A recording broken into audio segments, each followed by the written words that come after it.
The mission to find that missing sub with 5 souls aboard taking on new urgency. Rescuers now say the vessel only has a few hours of oxygen left. And we're also learning more about a bizarre connection one of those missing men has to 2 passengers who died when Titanic sank 111 years ago.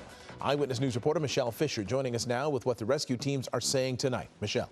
Well, Mark, it is an eerie connection. One of the people inside that missing vessel is OceanGate's CEO Stockton Rush, according to lineage traced by the New York Times. Well, it turns out his wife, Wendy, is the great-great-granddaughter of Isidore and Ida Strauss, the once co-owners of Macy's, who died when the Titanic sank. But tonight, there is still hope that for Stockton and the 4 others inside the Titan, well, their story will have a miraculous ending. We'll continue to put every available asset that we have in an effort to find the Titan and the crew members. Time is of the essence tonight as the search for the OceanGate Titan submersible continues. France sending in a ship equipped with a deep-sea robot with cameras and arms to free the vessel if it's entangled. The U.S. Navy has its portable crane en route, known as the Flyaway Deep Ocean Salvage System, that can search up to 20,000 feet and recover objects up to 60,000 pounds. The Titan, according to OceanGate, weighs 23,000. What the Navy is bringing out is equipment that is designed to pick up steel-hulled submersibles or aluminum airplanes. And the concern here is that if that same equipment is used for a carbon fiber submarine, if people are still, alive on board, that this may damage the hull of the submersible and compromise it. The best case scenario, experts say, would be finding the Titan floating on the ocean. The vessel's safety systems reportedly equipped to rise to the surface in an emergency, even if the crew is unconscious.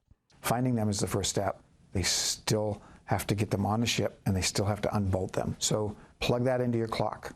The Titan is bolted shut from the outside with no escape hatch. Oxygen reserves inside the 22-foot capsule are projected to run out by Thursday morning. Captain Hamish Harding, Titan researcher Paul Henry Narjoulé, OceanGate CEO Stockton Rush, and Shahzada Daoud and his 19-year-old son Salomon could also be battling uncomfortably cold conditions, with ocean temperatures surrounding the capsule at or below freezing.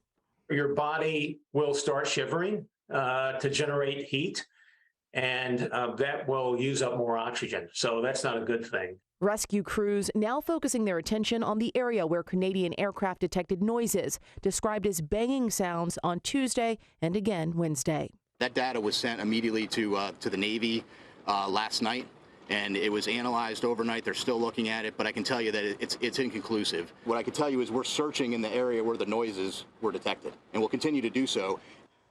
This rescue really around the clock. Based on those calculations from Sunday morning when the Titan set out, that 96-hour oxygen supply is set to run out around 7 tomorrow morning. Mark? All right. Michelle, thank you.